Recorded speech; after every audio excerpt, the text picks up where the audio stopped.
हमने अपनी पिछली क्लास में basic component and block diagram of computer को डिस्कस कर लिया था। आज का हमारा टॉपिक है concept of computer system. Computer system का आपका क्या कंसेप्ट है, क्या क्या चीजें आपकी आवश्यकता रहती हैं, वो आप किस में पढ़ोगे, कंपोनेंट ऑफ कंप्यूटर सिस्टम के कंसेप्ट में। ठीक है। एक या एक से अधिक उद्देश्यों को प्राप्त करने के लिए कार्यरत इकाइयों के समूह को क्या कहा जाता है, सिस्टम कहा जाता है।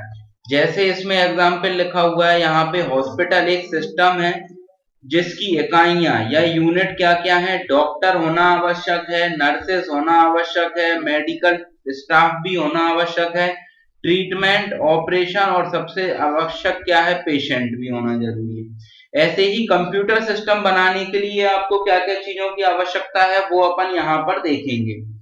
इसी प्रकार कंप्यूटर भी एक सिस्टम है, सिस्टम के रूप में कार्य करता है जिसके निम्नलिखित भाग हैं। क्या क्या निम्नलिखित भाग हैं कंप्यूटर के? सबसे पहले आपको देखने को मिल रहा है यहाँ पे हार्डवेयर, सॉफ्टवेयर और यूजर। हार्डवेयर आपका वह पार्ट होता है जिसको हम देख सकते हैं, छू सकते हैं। ठीक है, वो क्या कहलाता है, हमारा हार्डवेयर कहलाता है। कंप्यूटर का वे भाग जिसे हम छू सकते हैं, देख सकते हैं, हार्डवेयर कहलाते हैं। जैसे keyboard, mouse, printer, scanner, monitor, CPU etcetera इत्यादि हो गए। ठीक है। सॉफ्टवेयर क्या होता है? सॉफ्टवेयर कंप्यूटर का वह पार्ट होता है जिसको हम देख सकते हैं, उस पर कार्य कर सकते हैं, पर उसे छू नहीं सकते। आपका मोबाइल है या आपका लैपटॉप या कंप्यूटर है, उसमें कोई सॉफ्टवेयर इंस्टॉल्ड है, आप उसको देख सकते हो, उस पर जो भी काम करना है काम कर सकते हो, पर आप उसे टच नहीं कर सकते। आप टच भी करोगे तो क्या है, मॉनिटर टच होगा, अंदर सॉफ्टवेयर को तो टच नहीं कर सकते। सॉफ्टवेयर। यूजर, यूजर आपका वह व्यक्ति होता है या एक ऐसा व्यक्ति जो कंप्यूटर को चलाता है, ऑपरेट करता है। कंप्यूटर को चलाने वाला व्यक्ति कौन कहलाएगा? आपका यूजर कहलाएगा। ठीक है। तो कंप्यूटर सिस्टम के कंसेप्ट में तीन चीज, हार्डवेयर, सॉफ्टवेयर और यूजर। हार्डवेयर जिसे हम छू सकते हैं, देख सकते हैं, सॉफ्टवेयर जिसे हम देख सकते हैं, काम कर सकते हैं, पर छू नहीं सकते, और यूजर ऐसा व्यक्ति जो कंप्यूटर को निर्देश देता है या चलाता है, क्योंकि निर्देश देने वाला व्यक्ति ही यूजर होता है। अब आप आओगे फीचर्स और characteristics of computer. Computer system की क्या विशेषताएं है, कंप्यूटर में आपकी क्या क्या विशेषताएं होनी चाहिए वो देखते हैं हम। सबसे पहले नंबर का भाग लिखा हुआ है यहाँ पे, स्पीड। कंप्यूटर आपकी एक ऑटोमेटिक मशीन है, आप इसको कोई भी इंस्ट्रक्शन देते हो या निर्देश देते हो, उस निर्देश के हिसाब से ही कंप्यूटर क्या करता है, क्रिया करता है। तो स्पीड मतलब क्या है, कंप्यूटर एक सेकंड में कितनी गणनाएं करके दे रहा है वो किस में आएगा, आपका स्पीड के अंतर्गत आएगा। ठीक है। कंप्यूटर एक सेकंड में आपको 10 लाख इंस्ट्रक्शंस क्या करके दे सकता है, परफॉर्म करके दे सकता है। हाई स्पीड हो गई मतलब।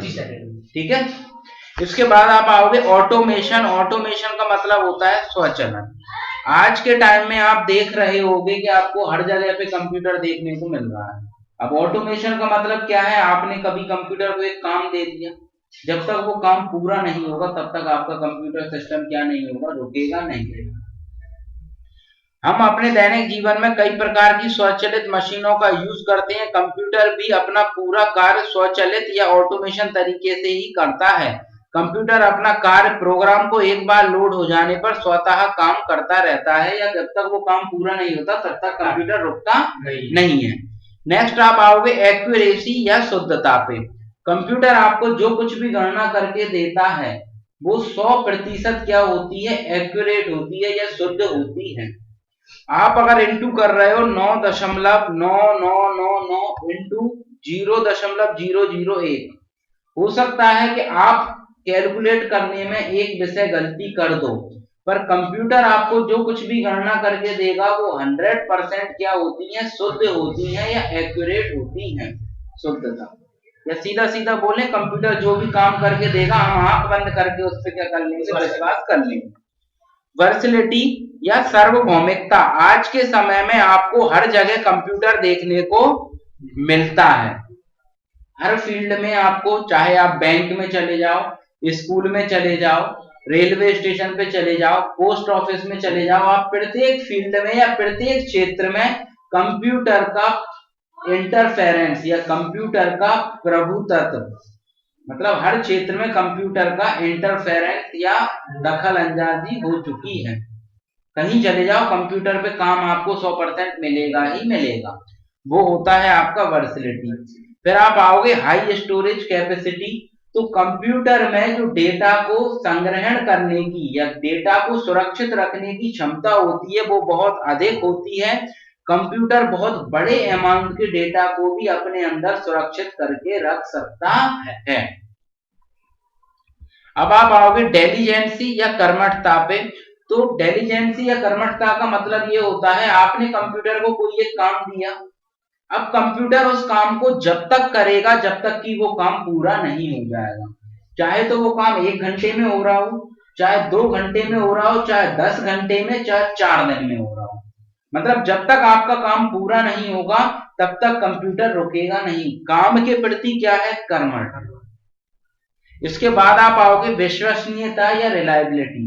कंप्यूटर में आप जो भी डेटा को स्टोर कर रहे हो वो लंबे समय तक बना रहेगा, उसमें कोई त्रुटि नहीं आ सकती, एरर नहीं आ सकती, ये विश्वास है आपको। दूसरा, कंप्यूटर में आप जो भी गणनाएं कर रहे हो वो 100% शुद्ध है, उसका आपको क्या है, विश्वास है, वो होता है रिलायबिलिटी। नेक्स्ट ऑप्शन पे आप आओगे पावर ऑफ रिमेम्बरेंस। कंप्यूटर में डेटा को याद रखने की या कंप्यूटर में किसी भी चीज को याद रखने की क्षमता होती है वो बहुत अधिक होती है, लंबे समय तक अपने अंदर डेटा को स्टोर करके रखता है। तो ये है आपकी विश्वसनीयता, कंप्यूटर की आपकी क्या है, विशेषता। ठीक है, कैरेक्टरिस्टिक बोल लो, विशेषताएं बोल लो, ये होती हैं। अब आप आओगे कंप्यूटर की कुछ हानियों पे या कंप्यूटर की कुछ लिमिटेशंस। क्यों, क्योंकि कंप्यूटर में कुछ विशेषताएं हैं तो कुछ ना कुछ उसमें हानि भी होंगी। तो आप हानियों में आप देखोगे तो 3 पॉइंट है, lack of intelligence, unable in self protection, और फिर है आपका लैक ऑफ डिसीजन मेकिंग। ठीक है, सबसे पहले नंबर वाले पॉइंट पे आते हैं lack of intelligence. Lack of intelligence का मतलब ये होता है बुद्धि की कमी। ठीक है, कंप्यूटर आपका एक बुद्धिहीन मशीन है। ठीक है, जो इंस्ट्रक्शन यूजर देता है उस इंस्ट्रक्शन को ही 100% सत्य मानता है, खुद की मर्जी से 1% भी काम नहीं करता। ठीक है, अब इसमें आप देखोगे तो यहाँ पे एक एग्जाम्पल लिखा हुआ है, कंप्यूटर एक मशीन है, इसका कार्य यूजर द्वारा दिए गए इंस्ट्रक्शंस को पालन करना है। कंप्यूटर किसी भी स्थिति में ना तो निर्देशों से अधिक और ना निर्देशों से कम कार्य करता है। कंप्यूटर एक बिल्कुल मूर्ख नौकर की तरह कार्य करता है, इसे यदि आप कहें कि जाओ और बाजार से सब्जी खरीद लो, ठीक है, ऐसा निर्देश देने पर वह बाजार जाएगा और सब्जी भी खरीदेगा, परंतु सब्जी लेकर घर कभी नहीं लौटेगा। क्यों नहीं लौटेगा, क्योंकि आपने उसे क्या निर्देश दिया है, जाओ और सब्जी खरीदो। आपने ये नहीं बोला कि जाओ सब्जी खरीद के वापस आओ। अगर आप वापस आने का बोलते तो वापस आएगा, नहीं तो नहीं आएगा। यह प्रश्न उठता है क्यों, इसका सीधा उत्तर यह है, उससे आपने सब्जी खरीदने को अवश्य कहा है लेकिन वापस लेकर घर आने को नहीं कहा। तो बिल्कुल एक क्या है, दिमाग बुद्धिहीन दिमाग, इसमें 1% भी नहीं है। जितना आप काम बोलोगे उतना करेगा, ना उससे 1% ज्यादा ना उससे 1% कम। नेक्स्ट आप आओगे unable in self protection. Computer आपकी एक ऐसी मशीन होती है जो स्वयं की रक्षा स्वयं से नहीं कर सकती है।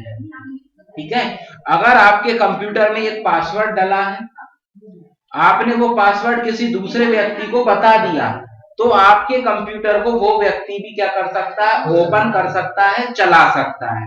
सही है, मतलब क्या हो गया, खुद की रक्षा खुद से नहीं कर पा रहा, मान लो वो व्यक्ति आके इसमें कुछ गड़बड़ कर जाए या इसको प्रॉब्लम क्रिएट कर जाए, कर सकता है। क्यों, क्योंकि उसको नहीं पता कि जो मुझे डेली चला रहा था वही व्यक्ति चला रहा है या नहीं। आपका ईमेल आईडी है, आपकी ईमेल आईडी की तुम पासवर्ड किसी और को दिखा दो तो वो व्यक्ति चला पाएगा, आराम से ओपन कर पाएगा ना। तो मेल आपसे उससे ये बोलेगा नहीं नहीं तुम वो व्यक्ति नहीं हो, तुम नहीं चला सकते। तो अनेबल इन सेल्फ प्रोटेक्शन। और लास्ट आपका ऑप्शन है lack of decision making. Computer स्वयं से कोई भी निर्णय लेने में क्या होता है, असमर्थ होता है।